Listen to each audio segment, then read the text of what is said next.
Hello friends, সকলে কেমন আছো? আশা করছি সকলে ভীষণ ভালো আছো। আজকে একটি নতুন ব্লগ নিয়ে চলে এসেছি। সকাল সকাল রান্নাটা বসিয়ে দিয়ে তারপর চলে এসেছি মেয়েকে পড়াতে।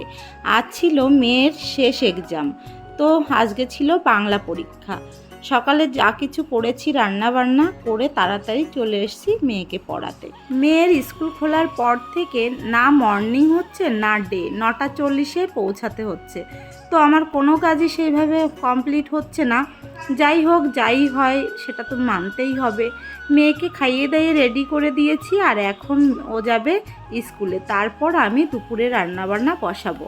আজ অন্বেষাও যাবে বোনকে দিতে, কারণ ওর একটা খাতা কিনতে হবে। তো খাতা কিনে নিয়ে আসবে, আসার পথে বাবার সঙ্গে চলে যাচ্ছে খাতা কিনতে। আর আমিও এদিকে রান্নাটা বসিয়ে দেব। আর আজ বাবা কিন্তু জমির থেকে খারকোল পাতা তুলে নিয়ে এসছে, তো এটাই আজকে রান্না করব। আর ভাবছি একদম সিম্পলই করব রান্নাটা। যাক, শাক পাতা কাটা ধোয়া কমপ্লিট হয়ে গেছে, এবার আমি রান্নাটা বসিয়ে দেব। ভিডিওতে তো বলেছি বাবা কত ধরনের সবজি চাষ করে, তো তার ভেতর কিন্তু খারকোল গাছও লাগিয়েছে। সবজি কাটা কমপ্লিট হয়ে গেছিলো, তারপরে মা নিয়ে এসছে এই পাতা। তো যাই হোক, রান্নাটা করব সেজন্য কেটেও নিলাম। আজ শুধুমাত্র কাঁচা লঙ্কা, রসুন আর একটা শুকনো লঙ্কা ফোড়ন দিচ্ছি, এই যে কালো জিরা আর একটু জিরে ফোড়ন দিয়ে এবার রান্না করব। তারপর রসুনটাও এই যে দিয়ে দিচ্ছি, আর রসুনটা একটু ভাজা ভাজা হলে শাকটা দিয়ে দেব। ওই তেলেই আমি কাঁচা লঙ্কাটাও দিয়ে নিলাম। রসুনটা একটু ভালোভাবে যদি ভেজে নেওয়া যায় তাহলে ফ্লেভারটা কিন্তু খুবই সুন্দর আসে। এবার আমি শাকটাও দিয়ে নেব, আর শাক দেওয়ার পরপরই কিন্তু একটু লবণ একটু হলুদ দিয়ে ঢেকে ঢেকে রান্না করব। প্রথমে আমি একটু হাই ফ্লেমে দিয়ে ভালোভাবে ভেজে নেব, তারপর কিন্তু শেষের দিকে একটু লো ফ্লেমে দিয়ে ধীরে ধীরে ভাজতে হবে।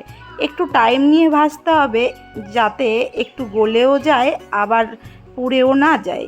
আমার কড়াইটা ছিল নতুন, সেজন্য যে কোনো ভাজাভুজি করতে গেলে কিন্তু নিচে একটু লেগেই যাচ্ছিল। আর এই রান্নাটা করতে সেই কারণে একটু লেটও হয়েছিল, একদম স্লো আঁচে দিয়েছিলাম।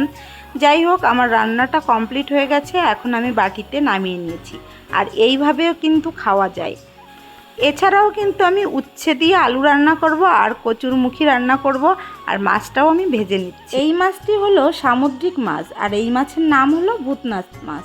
তো আমার ছোটো মেয়ে এই মাছটা খেতে কিন্তু ভীষণ পছন্দ করে। মাছটা ভাজা খেতে বেশ টেস্টি। তবু আজ কচুরমুখী দিয়ে রান্না করব।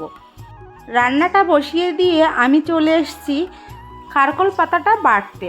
আর আমরা কিন্তু এখানে ঘাটকোল পাতাও বলি, অনেকেই অনেক নাম দিয়েছে। আর এখানে কিন্তু খারকোল পাতা, ঘাটকোল পাতা অনেক ধরনের নামে ডাকা হয়। এই শাকটা অনেকেই প্রথমে কিন্তু একটু সেদ্ধ করে নিয়ে তারপর ভেজে বাটে, আবার অনেকে পেস্ট করে নেয়। পেস্ট করার পর তারপর কিন্তু ভালোভাবে একটু কষিয়ে নেয়। আমরা কিন্তু এভাবেই রান্না করি।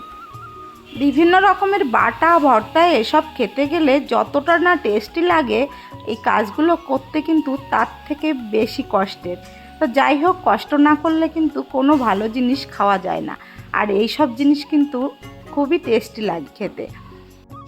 অনেক রকম মশলা দিয়েও খাওয়া যায়, যেহেতু আমার শ্বশুর শাশুড়ি অত মশলা পছন্দ করে না, আর বাবার হার্টের অপারেশন আছে, সেজন্য সিম্পলভাবেই খাওয়া হয়। সেজন্য আমরা এভাবেই রান্না করি। আমার বাটাটাও কমপ্লিট হয়ে গেছে, আর এদিকে আমার মাছ ভাজাটাও কমপ্লিট হয়ে গেছে। এবার আমি বাটাটা ভালোভাবে শিল থেকে পরিষ্কার করে তুলে নেব, তারপর কিন্তু খেতে বেশ জমে যাবে। এসব খাবার আমার ছোট মেয়ে বড় মেয়েকেও কিন্তু একটু একটু করে আমি খাওয়া শিখিয়ে দিচ্ছি। অনেক ধরনের কথা বলে খাওয়াতে হয়। এদিকে আমার গাঁটি কচুটাও কিন্তু রান্না হয়ে যাচ্ছে। আর আজকে আমি এই ভূতনাথ মাছটা দিয়েই রান্না করছি। আমাদের এখানে মাছটার নাম এই নামেই পরিচিত, আর তোমাদের ওখানে কী নামে পরিচিত কমেন্টে জানাতে পারো। আমার রান্না করতে করতে তারই মাঝে কিন্তু আমার ঘর গোছানোও কমপ্লিট হয়ে যায়, আর সব কিছু কিন্তু ক্যামেরাবন্দি করা সম্ভব হয় না। আর এদিকে এই রান্নাটাও কমপ্লিট হয়ে গেছে। তারপর আমি আলু উচ্ছের তরকারিটাও রান্না করে নিচ্ছি। আর এই সবজিটা আমি ভোলা মাছ ছিল, পুঁটি মাছ ছিল, সামুদ্রিক 2-1 মাছ ছিল, সব ধরনের মাছ দিয়ে এই তরকারিটা রান্না করেছিলাম। এসবের মাঝে কিন্তু বড় মেয়েকে আমি ছবি আঁকাতে বসিয়ে দিয়েছি, একটু গান করিয়েছি। আর যেহেতু ওর স্কুল বন্ধ আছে সেজন্য এই সারাদিনে টুকিটাকি করে সব কাজগুলো কমপ্লিট করিয়ে দিয়েছিলাম। তারপর খেতে বসে গেছে। আর আমার বড় মেয়ে দেখেছো তো যে ধরনের মাছ রান্না করেছি, একটা মাছও খায় না।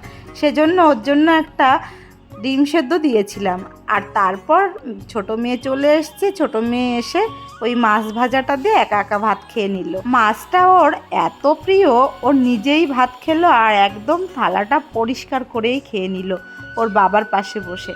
আর এদিকে খাওয়া দাওয়া কমপ্লিট শেষে আমার সব কাজগুলো কমপ্লিট হয়ে গেছে, ঘরবাড়ি পরিষ্কার হয়ে গেছে। আর এখন আমরা বিকালে একটু রেস্ট নিচ্ছিলাম।